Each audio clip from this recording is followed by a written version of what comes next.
네. 여러분, 오늘은 우리를 위해 부활하신, 또 죽음의 모든 권세를 끊으시고 다시 사신 예수 그리스도의 부활하신 이 아침입니다.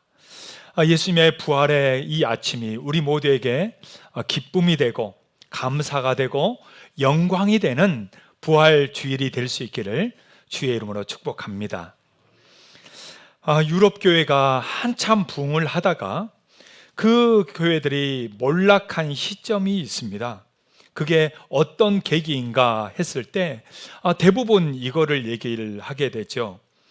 예수님의 부활을 성경에서 증명하고 믿음으로 그것을 받아들였다가 그들이 어느 때인가부터 과학적으로 또 역사적으로 정말 가능한 일인가 라고 하면서 의문을 던지기 시작합니다. 그러면서 유럽 교회에서 신체적인 부활은 없다. 이것이 한 교회가 아니라 여러 교회로 퍼지면서 부활이란 예수님의 그 정신적인 영적인 부활을 믿으면 그게 부활이다 라고 믿기 시작했다라는 것이죠. 그러면서 유럽 교회는 점점 힘을 잃어갔고 그리고 지금의 이 몰락의 위기까지 오게 되었습니다. 그 선두에 섰던 사람 중에 하나가 누구인가? 아마 많은 사람들이 알고 있는 알베르토 슈바이처 박사입니다. 그는 참 인류를 위해 선한 일을 하기도 했지만 그러나 정작 예수 그리스도의 그 신체적인 부활, 진짜 부활을 오히려 변경시킴으로 말미암아 유럽 교회의 몰락을 주도했던 인물이기도 합니다. 여러분, 부활은 십자가와 함께 기독교 교리의 가장 기초가 되어 있고 그거 위에 교회가 세워졌다는 것을 여러분 기억하시기를 바랍니다. 기독교의 정말 대적자들은 가장 먼저 공격했던 것이 무엇이냐? 이런 부활이에요. 부활을 제일 먼저 수단 방법을 동원하여서 공격하기 시작했습니다. 그래서 예수님이 영적으로 부활한 거지, 아니 어떻게 신체적으로 부활, 그거는 하나님이 우리를 가지고 장난칠 분이 아니야 라고 하면서 예수님의 이 신체적인 부활을 부인하기 시작했던 이단들이 생겨나기 시작했습니다. 그러면서 예수님의 이 부활, 여러분 기독교가, 교회가 부활 위에 세워졌기 때문에 그것이 무너지면 모든 것이 다 무너지고 마는 것이죠. 그러나 예수님의 부활, 여러분 그 부활은요 다 무너질 것 같았지만 오히려 더 견고해졌고 그리고 많은 낙심한 자들, 죽어가는 영혼들에게 새로운 희망으로 우리에게 주어졌다는 것입니다. 여러분, 미국에서 남북전쟁이 한창일 때 일입니다. 그때 로버트 로우리라는 목사님이 계세요. 그분이 청년일 때 이 남북전쟁에 함께 나가서 전쟁을 하게 됩니다. 근데 전쟁을 하다가 큰 부상을 당하고 그가 정신을 잃게 되죠. 그때 많은 군인들이 죽은 줄 알고 시체 더미 속에다가 같이 이 사람도 던져버리게 됩니다. 이 시체 속에 던져질 때 정말 그 역시 죽은 줄 알고 던져졌는데요, 거기 안에서 함께 죽어가고 있었던 거죠. 근데 정신이 가물가물할 때 그에게 예수님이 선명하게 말씀하는 걸 듣게 됩니다. 그가요, 예수님이 그에게 이렇게 말씀했다고 합니다. 로우리야, 일어나라. 내가 사망의 무덤에서 살아났느니라. 그 사망에서, 무덤에서 일어난 것을 그에게 얘기했던 거죠. 그 소리에 그가 정신을 차리게 됩니다. 보니까는 시체들 속에 자기가 있는 거죠. 그래서 파헤치면서 그가 무사히 그 시체 더미 속에서 나오게 됩니다. 정신없이 찾아와서 집을 오게 됐는데요, 집에 오자 정말 아찔한 거죠.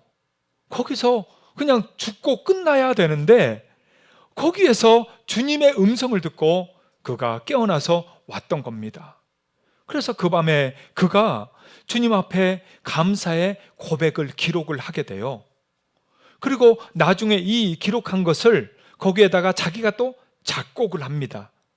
그래서 그걸로 하나님 앞에 찬양을 올려드리면서 그 곡이 지금 현재 우리 찬송가에 실리게 되죠. 그 찬송가가 바로 찬송가 160장이에요. 여러분들도 많이 부활절이면 부르는 찬양입니다. 무덤에 머물러 예수 내 구주, 새벽 기다렸네 예수 내 구주, 원수를 다 이기고 무덤에서 살아나셨네. 여러분 기억하십니까? 다 아시죠? 무덤에 머물러, 이 찬양입니다. 정말 자기도 무덤에 갇혔다가 살아난 것을 감사해서 정말 주님의 부활을 찬양으로 올려드렸던 바로 로버트 러우리 목사님입니다. 여러분, 예수 그리스도의 이 부활의 소식은 그에게뿐만 아니라 오늘 이 시대를 살아가는 저와 여러분들, 또 수많은 위기와 죽음 앞에 있는 자들에게 새로운 소망이 되고 있으며 살아갈 새 힘을 불어 넣어주고 있습니다. 오늘 성경에도 두려워 떨고 있는 제자들이 나옵니다. 이들은 겟세마네에서부터 자신들이 살고자 다 흩어졌습니다. 그랬던 이들이 오늘 본문에 보니까 다시 몰래 모여서 다락방에 모이고 문을 꼭꼭 잠궈 놓고 있습니다. 왜냐하면 바로 이들을 로마 병정들이든 아니면 유대인들이든 찾아내면 자기들도 십자가에 달려 죽을까 봐 이들은 정말 문까지 걸어놓고 그 안에서 숨죽이며 두려움 가운데 있었던 것이죠. 그런 그들에게 오늘 부활하신 주님이 찾아오신 장면입니다. 그 두려워하고 있는 제자들에게 주님이 주고자 했던 것은 여러분 무엇일까요? 그 제자들뿐만 아니라 오늘 이 시대를 살아가면서 죽음을 두려워하고 내 건강과 안전을 두려워하고 위기 속에서 미래를 염려하고 있는 이들에게 주님이 주고자 하는 것은 무엇일까요? 오늘 부활하신 주님의 메시지, 바로 이 말씀이 그 제자들뿐만 아니라 오늘 저와 여러분들에게도 소망이 되고 힘이 되는 메시지가 될 수 있기를 주의 이름으로 축복합니다. 그러면 부활하신 주님이 우리에게 가장 먼저 주고자 했던 것은 무엇일까? 첫 번째는요, 두려움이 아닌 평강입니다. 여러분, 두려움이 아니라 뭐라고요? 평강입니다. 예수님은 두려워 떨고 있는 제자들에게 직접 찾아오셨습니다. 자, 19절 상반절에 보니까 이렇게 말씀해요. 자, 같이 한번 우리 읽어볼까요? 이날 곧 안식 후 첫날 저녁 때에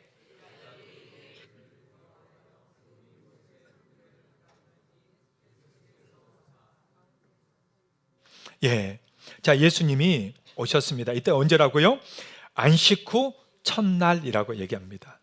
안식 후 첫날이란 예수님이 3일 만에 부활하리라 라는 날이고, 오늘 우리가 지키고 있는 바로 이 주일이 바로 안식 후 첫날입니다. 여러분, 제자들은 사실 살기 위해서 예수님을 버리고 다 도망갔죠. 여러분, 사람이 그렇습니다.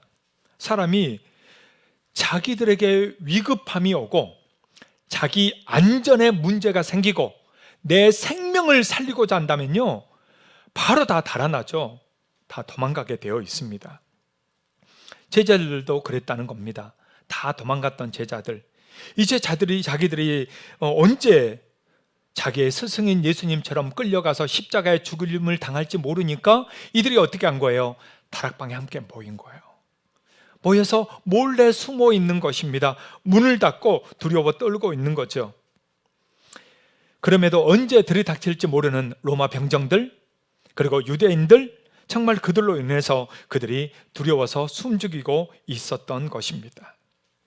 그들은 안타깝게도 예수께서 나타나시기 전까지 그런 생명에 대한, 안전에 대한 두려움에 사로잡혀 있었습니다. 그런 제자들에게 주님이 오셔서 첫 마디가 무엇일까요? 주님은요, 두려워하는 제자들에게 첫 마디가 바로 이 말씀을 하셨습니다. 19절 하반절입니다. 자, 같이 한번 읽어볼까요? 예수께서 오사 가운데에 서서 이르시되 너희에게 뭐가 있을지어다? 평강이 있을지어다. 여러분, 예수님이 오자마자 너희들 지금 뭐 하는 거야? 따지지 않았다는 거예요. 야, 너희들 어떻게 날 버리고 도망가냐? 야, 너 베드로 3번이나 나를 모른다. 너 인간이냐? 예수님이 그렇게 그들에게 추궁하지 않았다는 거예요. 예수님은 그들의 나약함을 아셨고 그들의 부족함을 이미 아셨던 주님입니다. 그걸 이미 아셨던 주님께서 두려워 떨고 있는 그들에게 야, 너희 믿음도 없냐? 이렇게 따지지 않고 주님은 가장 먼저 첫 마디 뭘 하셨어요? 너희에게 뭐가 있을지어다? 평강이 있을지어다. 주님은 그들에게 뭘 주기 원한 겁니까? 평강을 주시기를 원했습니다. 여기서 이 평강이란 헬라어로 에이레네입니다. 이 에이레네, 여러분 이것은 히브리어로 샬롬과 똑같은 단어예요. 이 에이레네 뜻은 여러분 앞에 보는 것처럼 평화, 안전, 행복이라는 뜻입니다. 곧 예수님은 너희가 다시 평안하기를 원한다. 너희가 안전하기를 원한다. 너희가 행복하기를 원한다. 부활하셔서 제자들에게 가장 첫 번째 주고자 하셨던 것, 여러분 그것은 다른 것이 아니라 바로 평강입니다. 그런데 예수님은요, 부활하셔서만 그런 게 아니었어요.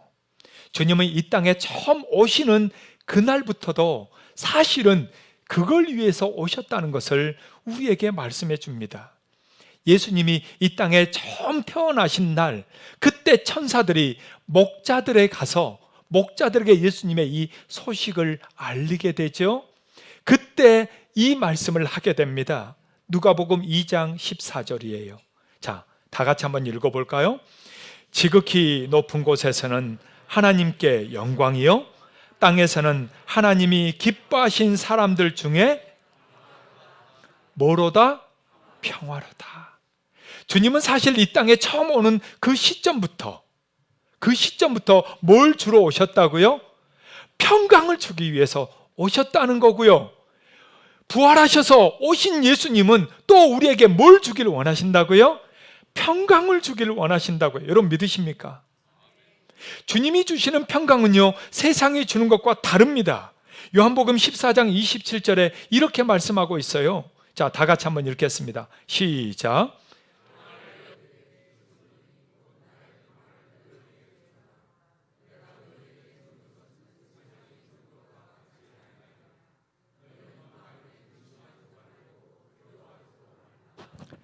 평안을 너희에게 끼치노니 곧 나의 평안을 너희에게 주노라. 주님이 주신 평안은 세상이 주는 것과 같아요? 틀려요? 틀리다라는 겁니다. 세상 사람들은 뭐예요? 돈이 있어야 안전하다. 뭔가 내가 가지고 있어야 내가 평안하지, 그래야 내가 행복하지 라고 생각합니다. 내가 원하는 목적을 이룰 때, 내가 뭔가를 가질 때, 이때 평안을 누립니다. 근데요, 이런 것은 뜬구름을 잡는 거나 마찬가지입니다. 세상이 주는 평안, 여러분 잠깐입니다. 곧바로 또 근심하고, 곧바로 또 염려하고, 곧바로 또 힘들어합니다. 여러분, 가진다고 해서, 더 많이 누린다고 해서 여러분 행복할까요? 여러분, 그럼 지금 우리들이 훨씬 행복해야죠.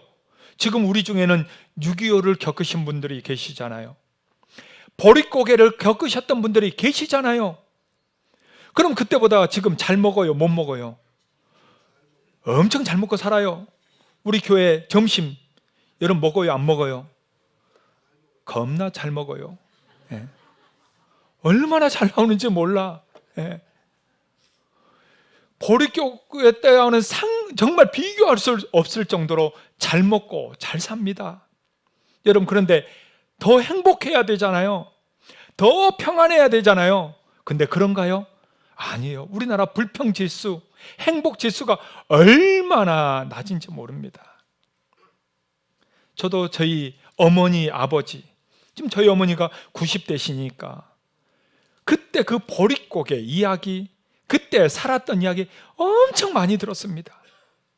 그러면서 맨날 뭘 하는지 아세요? 행복한 줄 알아라. 내 알기나 아냐? 너 지금 이렇게 먹고 사는 거 너 감사한 줄 알아라. 예. 아마 우리 어르신들이 아마 그거 느낄 거예요. 그런데 여러분, 감사한가요? 요즘 세대가 막 배 안 고프고 잘 먹으니까 막 감사하고 막 행복해요? 아니에요. 천만의 말씀이에요. 더 많이 죽어요. 더 많이 사건이 있어요. 더 많이 외로워해요. 더 많이 힘들어해요. 더 많이 불평이 많아요. 여러분, 가진다고 행복해요? 더 많이 누린다고 편안하다고 행복해요? 아닙니다. 금방 사라지는 거죠. 금방 사라지는 것입니다. 사람들이 제일 두려워하는 게 뭘까요? 죽음이에요. 여러분, 죽음 앞에서 사람들은 항상 두려워하는 거예요. 사람들이 아유 금방 죽어야지, 아유 늙으면 죽어야지 말하지만 여러분, 그게 진심이에요? 진심으로 받아들여가면 큰일 나요. 제가 병원에 갈 때마다 저희 어머니 그럽니다. 아유 죽어야지, 내가 죽어야지 맨날 이럽니다. 근데 거기다가 눈치 없이 네 엄마 이랬다가 어떻게 될까요? 내가 아멘 이랬다가 어떻게 될까요? 끝장나는 거죠. 너 죽고 나 죽자 막 이게 하지 않겠어요? 지금은 그럽니다. 제가 어머니 100세까지는 사셔야죠. 제가 그럽니다. 원래 80대 때 제가 그랬어요. 90까지는 사셔야죠. 어머니 90까지는 살 겁니다 했더니 저한테 이렇게 얘기하더라고요. 미쳤다. 예, 미쳤다. 내가 그렇게까지 어떻게 사냐. 지금 벌써 90이 넘었어요. 그래서 어머니 이제 100세까지 사셔야죠. 그러면 또 뭘 하는지 아세요? 미쳤다. 미쳤다. 거기다 대고 네 맞아요.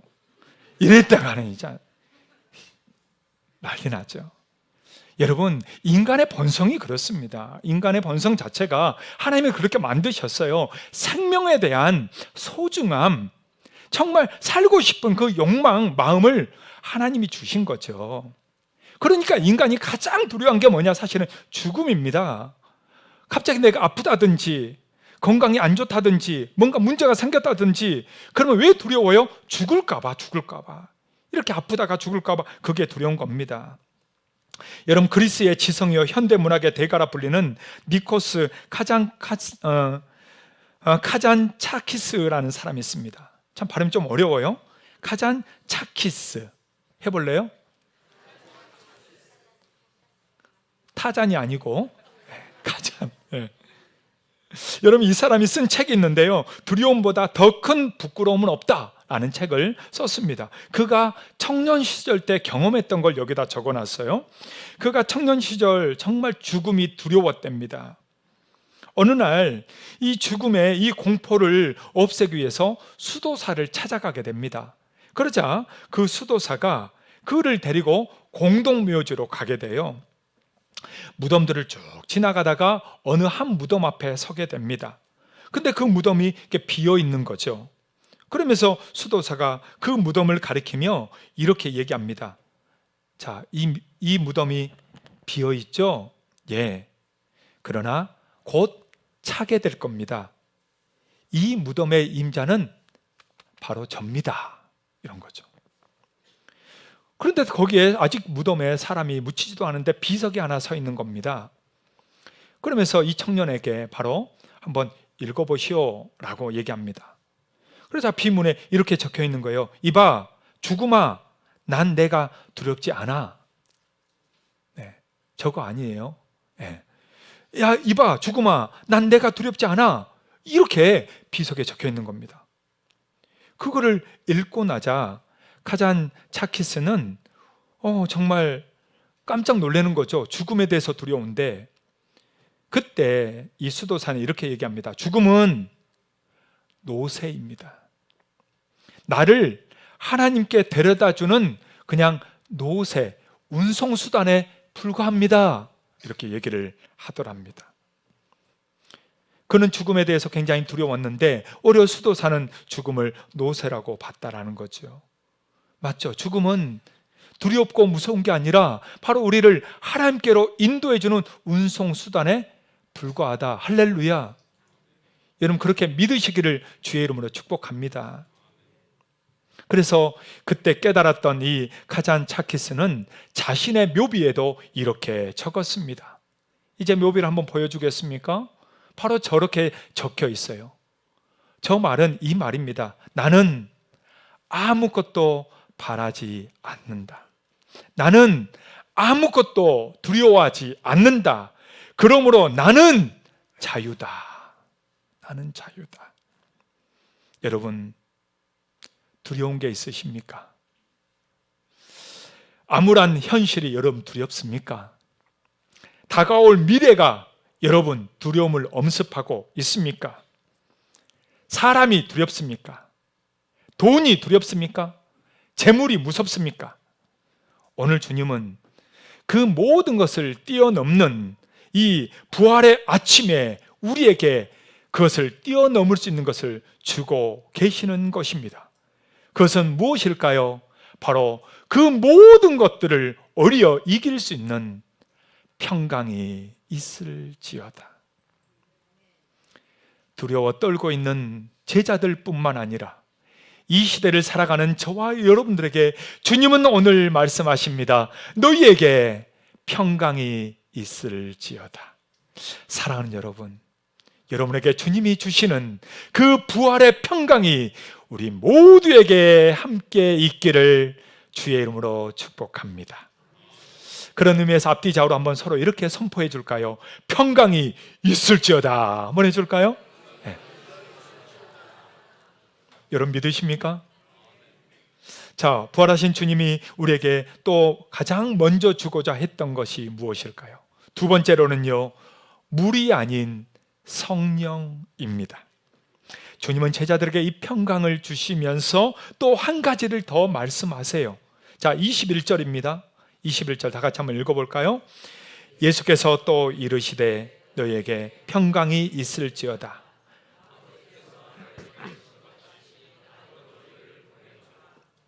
자, 두려워서 문을 꼭꼭 잠그고 있었던, 나가지도 않았던 제자들에게 뭐라고 하는 거예요? 나는 내가 너희를 보내노라.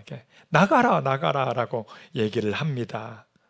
그 제자들에게 이게 증인의 삶, 하나님이 주신 사명을 이루며 살도록 하기 위해서 나도 너희를 보내노라 하면서 보낸다는 얘기를 하시는 거죠. 근데요, 여러분 제자들이 나갈까요? 못 나가죠. 그들에게 있어서 정말 필요한 것이 또 한 가지 있었습니다. 그게 무엇이냐? 바로 22절이 이렇게 말씀합니다. 자, 22절 다 같이 한번 읽어볼까요? 이 말씀을 하시고 그들을 향하사 숨을 내쉬며 이르시되 뭐를 받으라? 뭐를 받으라? 성령을 받으라. 할렐루야. 여러분 숨을 내쉬면서 주님이 뭐라고 말씀하셨어요? 성령을 받으라 라고 말씀하십니다. 제자들이 예수님을 만나자마자 환호성 지르면서 할렐루야 부활했다면서 막 뛰어나갔어요? 못 나갔어요. 평강을 받았지만 그러나 그들이 뛰어나가지 못했어요. 그들은 여전히 그 자리에 남아 있었어요. 왜? 현실은 여전히 바뀌지 않고 언제 죽을지 모르는 상황에서 이들에게 정말 필요한 게 무엇이었을까요? 여러분 그것은 비행기 티켓이 아니고 성령이었던 것입니다. 그들의 마음, 그들의 영혼을 담대하게 이끌고 그 어떤 역경도 이겨나갈 수 있는 바로 뭐요? 성령이었던 것이지요. 예수님은 십자가에 달리기 전부터 바로 이 말씀을 하셨습니다. 이미 먼저 하셨어요. 요한복음 16장 13절과 14절에 이렇게 말씀합니다. 자, 같이 한번 읽어볼까요? 그러나 진리의 성령이 오시면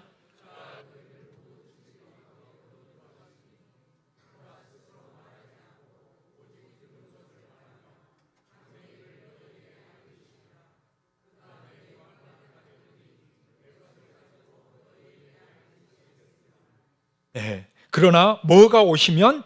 진리의 성령이 오시면. 여러분, 성령은요 우리를 진리로 이끕니다.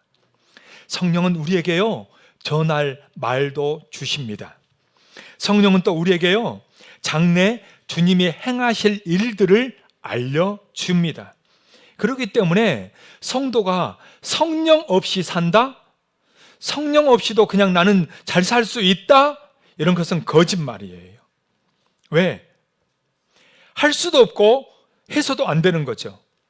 성령을 힘입을 때에만 성도는 성도답게 살 수 있고 제자들이 제자답게 살아갈 수 있었던 것처럼 성령을 힘입을 때에만 우리는 진짜 신앙으로 살아갈 수 있기 때문입니다.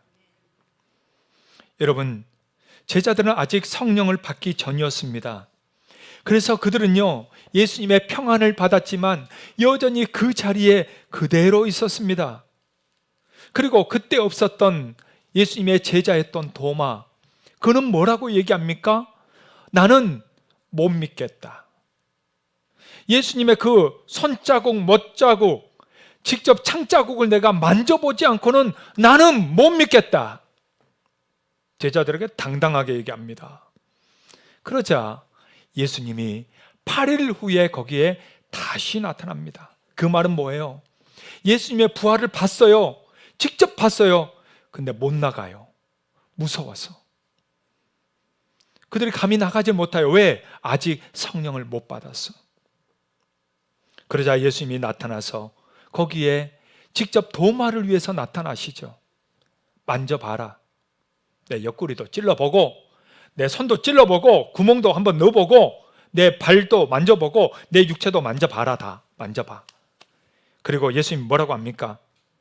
믿음 없는 자가 되지 말고 누가 되라? 믿는 자가 되라. 좀 같이 한번 읽어볼까요? 믿음 없는 자가 되지 말고 누가 되라? 믿는 자가 되라. 믿는 자가 되라. 사랑하는 여러분, 맨날 의심하고 있지 말고 맨날 자기 생각대로 살지 말고 성령을 받고 나서 좀 믿음 없는 자가 되지 말고 어떤 자가 되라? 제발 좀 믿는 자가 되라. 믿는 자가 되라. 좀 믿음으로 살아라. 믿음으로 살아라.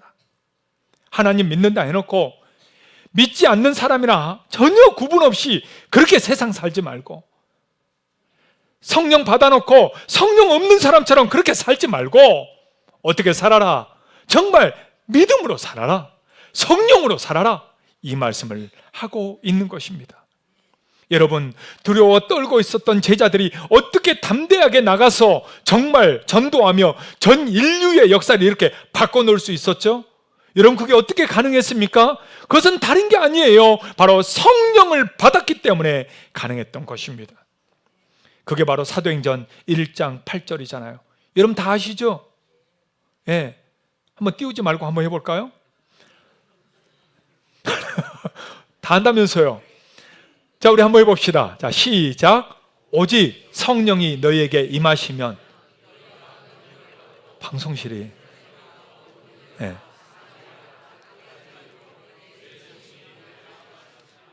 우리 다 아는데, 그죠? 아유, 우리를 못 믿어요. 여러분, 오직 뭐가 임하면요? 성령이 임하면. 성령이 임하면 권능을 받고 예루살렘부터 땅끝까지 이르러 다 정의될 수 있고, 지금까지는 두려워서 조마조마하면서 전전긍긍하면서 정말 어떡하지 이거 안 되면 어떡하지, 나 아프면 어떡하지, 나 죽으면 어떡하지, 이렇게 전전긍긍하며 살았던 우리들에게 담대하게 살아갈 수 있는 것이 뭘까요? 그건 다른 게 아니라 바로 성령을 받으라입니다. 사랑하는 여러분, 성도에게 가장 필요한 게 뭘까요? 평강과 함께 바로 성령 충만 받는 겁니다. 그러기에 여러분 기도할 때 그 기도하셔야 돼요. 주여, 성령으로 충만하게 하여 주시옵소서. 두려워 떠는 이 시대 속에서 힘들어하는 우리의 자녀들을 위해서 기도할 때 뭘 기도해야 돼요? 잘 되게 해주세요. 잘 되게 해주세요. 이 기도가 아니에요. 바로 무슨 기도예요? 하나님, 우리 자녀에게 성령이 필요합니다. 성령 충만하게 해주세요. 하나님, 직장 생활하는 우리 남편에게 성령 충만하게 해주세요. 일하고 있고 가정 생활하고 있는 우리 아내에게 하나님 성령 충만하게 해주세요. 여러분, 우리 교회에 우리 성도들과 우리 목장 식구들에게 성령 충만하게 해주세요. 여러분, 다른 게 우리를 치료하는 게 아니에요. 다른 걸로 우리가 살 수 있는 게 아니에요. 성도는 돈 가지고 사는 게 아니에요. 이 세상 재미 가지고 사는 게 아니에요. 성도는 성령으로 사는 사람입니다. 성령이 없으면 썩은 시체와 같은 거예요. 그러기에 사랑하는 여러분, 오늘 이 부활의 아침에 저와 여러분들에게 뭐가 필요합니까? 여러분, 뭐가 필요합니까? 성령 충만이 필요합니다. 할렐루야. 오늘 우리 모두에게, 우리 가정마다, 우리 교회 위에, 목장 위에 성령 충만이 함께 있기를 주의 이름으로 축복합니다. 넘지 못할 산, 힘들어하고 고민하고 전전긍긍하는 모든 일들 성령 충만 받아서 뛰어넘으며 넉넉히 승리하며 살아갈 수 있는 저와 여러분 다 되시기를 주의 이름으로 축복합니다. 우리 같이 찬양하면서 나아갑시다. 내는 주의 영광을 보내. 함께 다 같이 일어나서 우리 함께 두 손을 들고 하나님의 영광을 바라보며 함께 찬양으로 고백하도록 하겠습니다.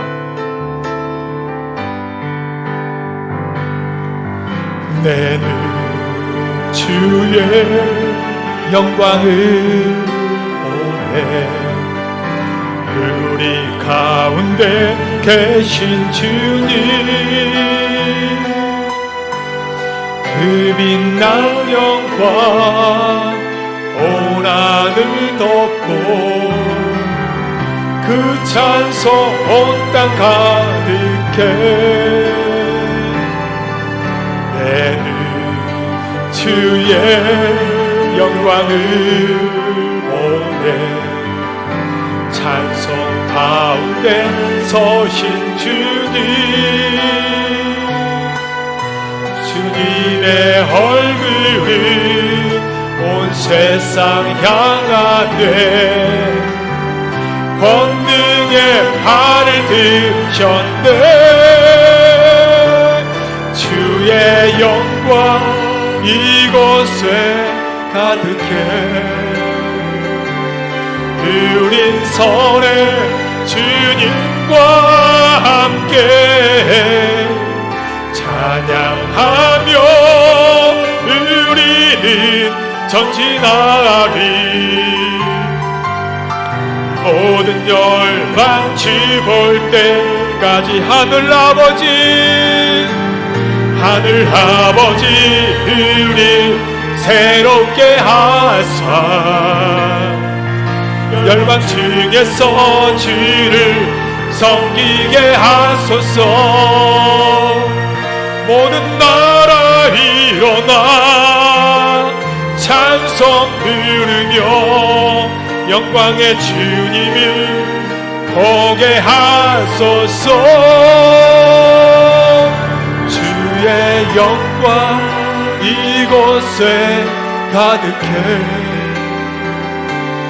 우린 선에 주님과 함께